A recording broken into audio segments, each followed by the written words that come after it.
dibentengi dari segala keburukan zahir batin. Allahu Akbar, Allahu Akbar, Allahu Akbar, Allahu Akbar.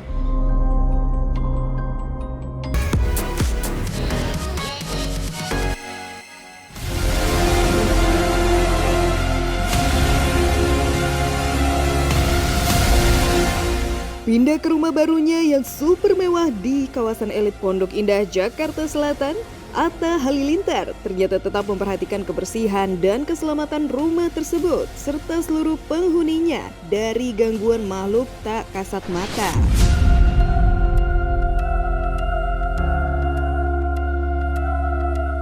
Karenanya, beberapa hari setelah pindah, Atta sengaja mendatangkan seorang ustadz beserta timnya untuk membentengi rumah barunya dengan cara diruqyah.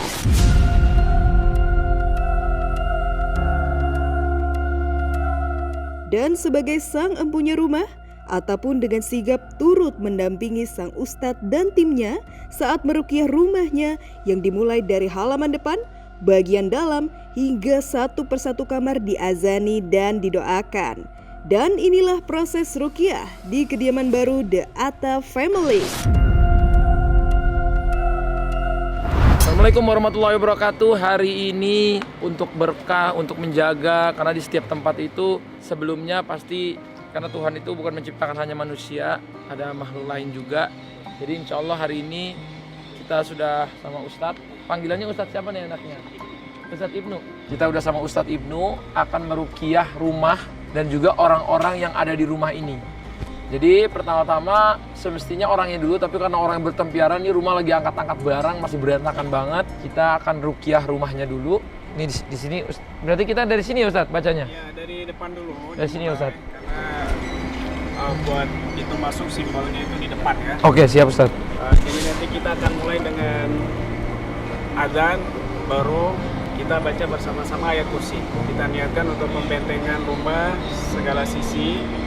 Mohon kepada Allah Subhanahu wa Ta'ala diberikan perlindungan dan pembentengan yang kokoh, dan juga semua yang tinggal di tempat ini, khususnya Bang Atta dan sekeluarga, dibentengi dari segala keburukan zahir batin. Allahu Akbar, Allahu Akbar, Allahu Akbar, Allahu Akbar.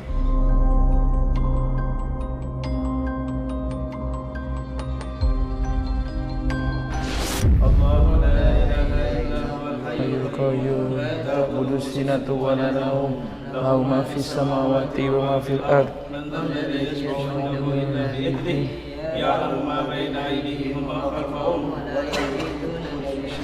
Allahu Akbar. Allahu Akbar. Allahu Akbar.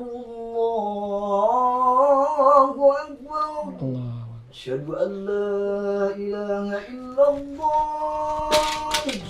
Karena memang dimanapun itu harus doain guys, itu ada dalam peraturannya juga, azan di setiap sudut-sudut ruangan. Allahu Akbar. Allahu Akbar. Allahu Akbar. Allahu Akbar. Allahu Akbar.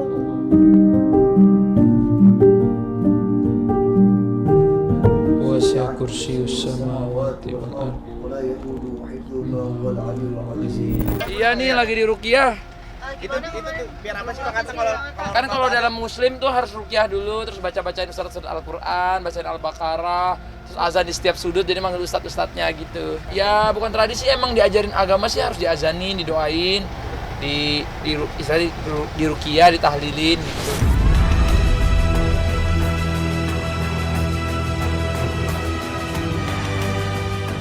Bukan tanpa alasan, jika Atta sengaja memilih untuk memagari rumah barunya lewat ruqyah. Pasalnya, saat menempati rumah sebelumnya yang lokasinya juga masih berada di kawasan Pondok Indah, Atta sempat dikejutkan saat 5 orang karyawannya tiba-tiba saja tak sadarkan diri saat digelar ruqyah.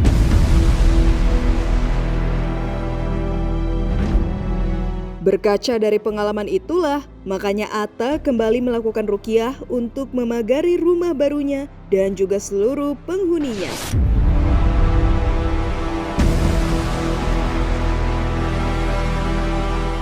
Dan usai ruqyah terhadap rumah selesai dilakukan, maka saatnya giliran seluruh penghuni rumah, terutama para karyawan The Atta Family untuk diruqyah. Hasilnya, beberapa karyawan sempat mengalami tak sadarkan diri serta muntah-muntah.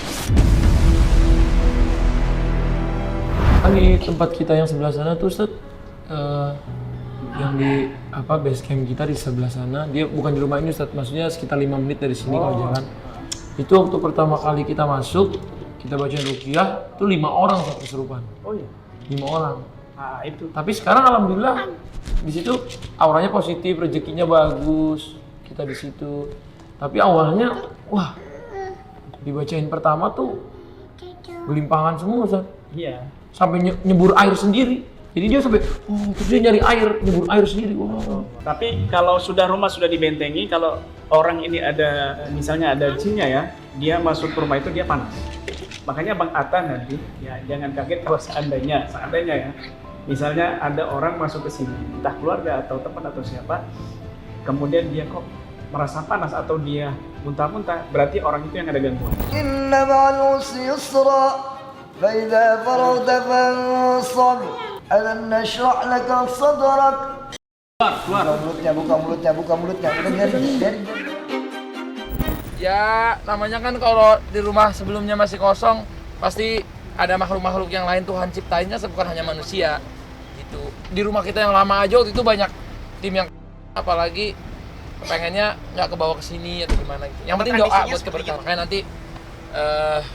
nanti kita pelajari lagi sama Ustadz ya, oke? Langkah-langkah apa yang harus diambil oleh Mas Atta? Saya menyarankan perbanyak berdoa lagi.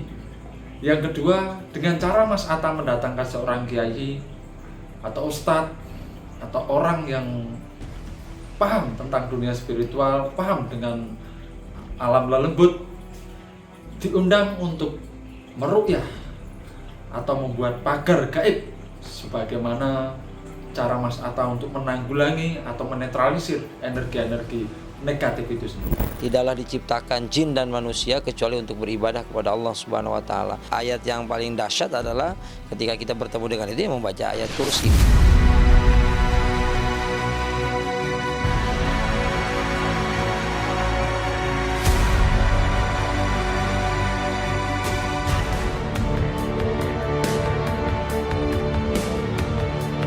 Menepikan kediaman baru Atta Halilintar yang dipagari dari gangguan makhluk tak kasat mata dengan cara diruqyah, maka inilah cerita berbau horor yang sempat menyelimuti kediaman penyanyi senior yang juga anggota grup vokal Elva Singer, Agus Wisma.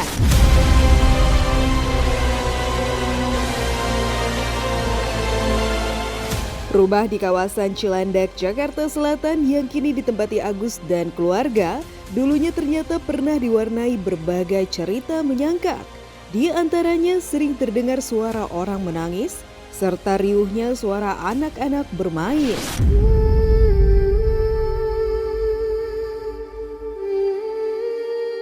Namun, pasca Agus dan keluarga merenovasi dan menempati rumah tersebut, di kisaran tahun 2010, perlahan gangguan tersebut hilang dengan sendirinya. Meski begitu, Agus sendiri tak memungkiri jika sejatinya manusia memang selalu hidup berdampingan dengan makhluk ciptaan Tuhan lainnya. Assalamualaikum warahmatullahi wabarakatuh. Saya Agus Wisma dari Elva Singers, pemirsa Silet. Nah, sekarang saya sedang berada di ruang tamu rumah saya, rumah pribadi, rumah tempat tinggal gitu. Mengenai agak sedikit horor sih ya. Sebetulnya kita sebagai manusia harus percaya ada makhluk di samping kehidupan kita ya. Tapi saya kan punya trik nih ya, maaf ya kalau saya punya trik. Kalau kemanapun masuk ruangan apapun, kita harus berdoa atau ada baca-bacaan.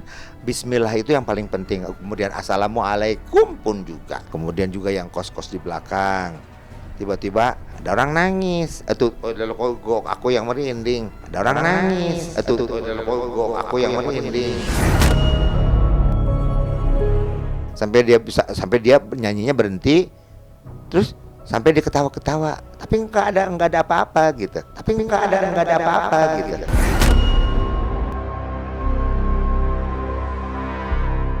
Memiliki 7 kamar tidur, rumah Agus Wisman memang terbilang cukup luas. Dan dari salah satu kamar yang ada di lantai atas yang awalnya diperuntukkan bagi kamar tamu, cerita horor pun sempat mengalir.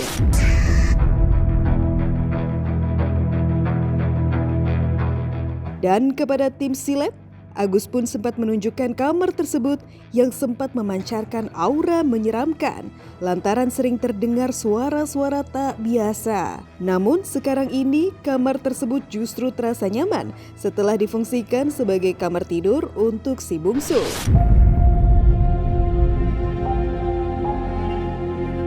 Lantas, ada cerita horor apalagi di balik pajangan kepala patung kuda yang dipasang Agus di teras rumahnya? Benarkah mata kepala patung kuda tersebut seperti mengawasi setiap tamu yang datang?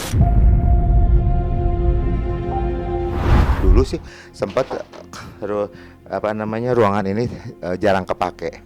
Kalau sekarang sangat terpakai untuk anak saya si bungsu main. Sasi Red, lihat tuh. Ini sih udah nggak ada apa-apanya lagi. Sekarang udah dipisah. Dulu saya suka kuda, makanya saya taruh di luar. Kenapa saya taruh di luar? Takutnya ada yang numpang. Tuh lihat kuda mukanya kayak ngelihat ke kita ya. Kalau saya sebagai seorang Muslim, sebetulnya ada pelarangan bahwa kita jangan menyimpan patung-patung yang utuh, yang berupa bentuk manusia dan lain sebagainya. Nah kebetulan makanya saya tuh di luar itu tuh. Udah cuman itu aja sih sebetulnya. Sebetulnya mereka menimbulkan suara seperti tangisan, tertawa, ada orang bermain. Mereka hanya ingin menunjukkan suatu eksistensi energi yang mereka miliki dan mereka hanya ingin diakui keberadaannya. Bahwasanya kita ini hidup selalu berdampingan. Pada dasarnya kehidupan makhluk-makhluk halus itu sama dengan kehidupan kita, namun memang hijabnya atau penghalangnya sangat tipis.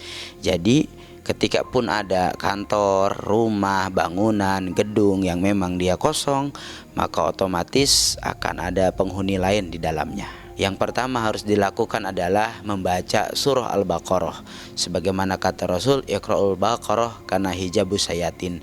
Sesungguhnya membaca surah Al-Baqarah itu hijabus sayatin, akan menutup, menghalangi daripada setan masuk ke dalam rumah itu sendiri.